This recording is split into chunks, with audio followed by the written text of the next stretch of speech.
Heia! Eu sunt Janet, iar astăzi vă voi arăta cum să faceți câteva desene digitale foarte simple, chiar și pe telefon, pe tableta grafică sau cu mouse-ul pe calculator. Ca să vă pot arăta cât mai simplu cum se face, voi folosi o tabletă grafică cu ecran, dar cum spuneam, voi puteți folosi orice aveți, telefon sau tabletă sau chiar și mouse-ul de la calculator. Fac acest video pentru că astăzi am primit noua mea tabletă grafică cu ecran și o să-i fac și un mic unboxing, deci rămâneți cu mine! Ok, deci m-am echipat cu cutterul și o să încerc să desfac asta. Am emoții.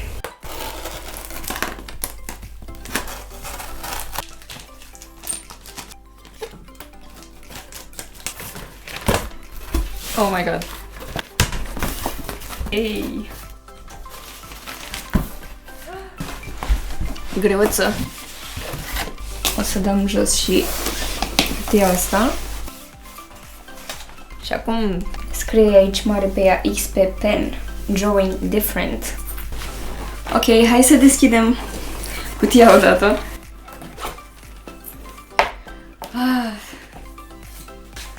Oh my god! Aceasta este tableta XP Pen Artist Pro, are 15,6 inch. Wow! E așa mare, dar e așa subțire tableta. Wow! Hai să desfacem.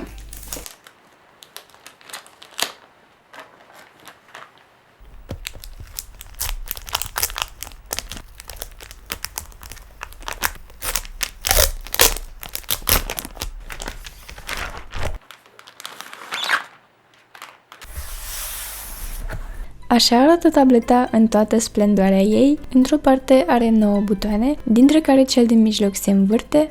În cealaltă parte are logo-ul XP Pen, butonul de pornire, cele pentru luminozitate și pe acolo intră și cablul. Pe lângă cablu în cutie se mai află și suportul ei, imediat dedesubt. Tableta se poate folosi și fără suport, poți să o pui direct pe masă, dar acest suport o face să stea înclinată și este mai ușor de desenat așa. Apoi avem cutia cu stylusul. Are două capace care se deșurubează, într-o parte este stylusul, iar în cealaltă parte sunt vârfuri de schimb. În mijloc se află instrucțiunile și cablurile, iar apoi găsim un alimentator, ceea ce se bagă în priză și vine cu piese interschimbabile pentru diferite feluri de prize. Cam așa se asamblează și este super simplu. Acum că am făcut unboxing-ul, haideți să o și conectăm. Aici sunt eu citind din instrucțiuni și pregătind spațiul de lucru. Am conectat toate cablurile la calculator, iar acum tableta XP Pen este gata de utilizare. Dacă vreți să vedeți mai multe produse XP Pen, puteți intra pe site-ul lor oficial prin linkul pe care l-am lăsat în descriere.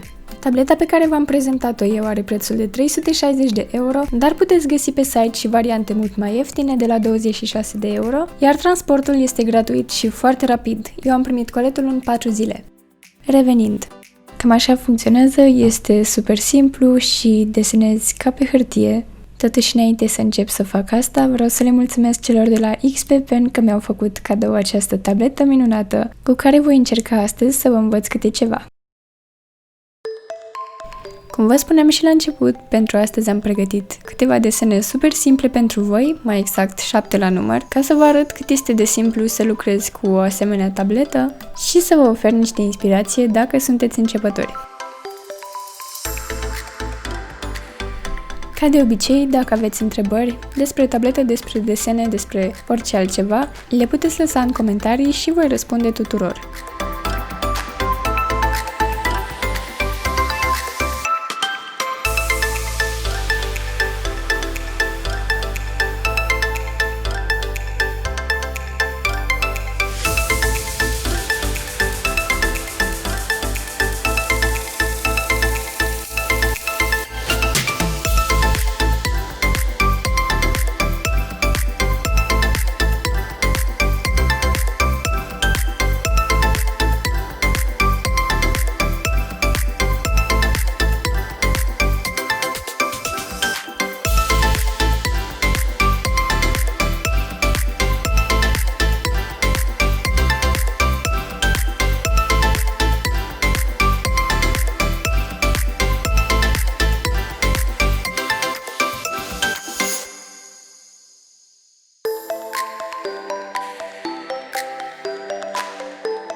Acestea sunt toate desenele pe care le-am astăzi pentru voi, sper că vă plac și vă mulțumesc pentru vizionare. Eu am fost Janet și până data viitoare vă pup, bye bye!